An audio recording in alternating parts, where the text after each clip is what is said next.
উন্নত চিকিৎসার জন্য সাবেক প্রধানমন্ত্রী ও বিএনপি চেয়ারপারসন বেগম খালেদা জিয়াকে বিদেশে নিতে তার দলের দাবি ছিল দীর্ঘদিনের। এরই মধ্যে বহুবার হাসপাতালে ভর্তি হতে হয়েছে সাবেক এই প্রধানমন্ত্রীকে। তবুও বিদেশ যাওয়ার অনুমতি না দিয়ে একরকম চিকিৎসা বঞ্চিত করে রাখে পতিত আওয়ামী লীগ সরকার। কিন্তু গত 5 আগস্ট রাজনৈতিক পট পরিবর্তনের পর মুক্তি পান বেগম খালেদা জিয়া।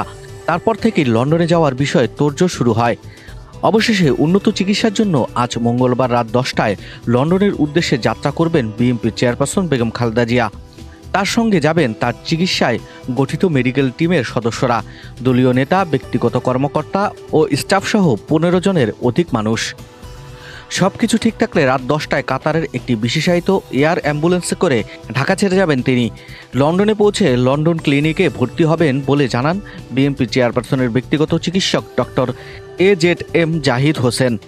জানা যায়, গুলশানে বিএনপি চেয়ারপারসন বেগম খালেদা জিয়ার আবাসস্থল ফিরোজায় থাকছেন 2010 সাল থেকে।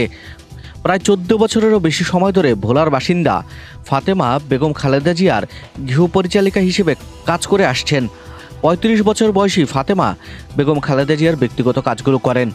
বিএনপি চেয়ারপারসন তার দৈনন্দিন কাজের জন্য অনেক ক্ষেত্রেই ফাতেমার উপর নির্ভরশীল। দেশের ভেতরে তো বটেই, দেশের বাইরেও খালেদা জিয়ার সঙ্গে থাকেন তিনি। বিএনপি চেয়ারপারসনের ব্যক্তিগত কর্মকর্তারা বলছেন, দলীয় চেয়ারপারসনের প্রতি মমত্ববোধ প্রবল। সবসময় পাশে থাকা, চেয়ারপারসনকে প্রয়োজনীয় বিষয়গুলো মনে করিয়ে দেওয়াসহ সব কাজই ফাতেমা করে থাকেন।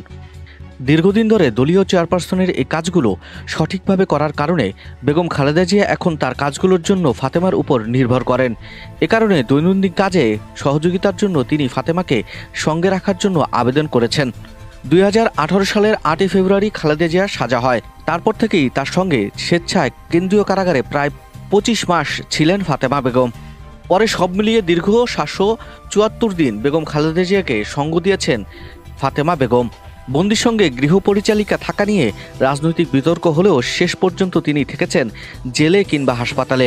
2013 সালের 29 ডিসেম্বর যখন গুলশানের কার্যালয় থেকে বেগম জিয়াকে বের হতে দেয়া হচ্ছিল না, ওই সময় বিএনপি চেয়ারপারসনের পেছনে পতাকা হাতে দাঁড়ানো ফাতেমাকে নিয়ে অনেকেই কৌতূহল দেখান। বেগম খালেদা জিয়া অবরুদ্ধ থাকার সময় গুলশান কার্যালয়ে ফাতেমার সঙ্গে কোনো সাংবাদিকের কথাও হয়েছে। ফাতেমা বাবা মার সঙ্গে ঢাকার শাহজাহানপুরে থাকতেন। এখন তার বাবা মা ও এক ছেলে শাহজাহানপুর এলাকাতেই থাকেন। খুবই স্বল্পভাষী ফাতেমা সর্বশেষ সাংবাদিকদের বলেন, বিএনপি চেয়ারপারসনের সঙ্গে তিনি অনেক দেশে গেছেন।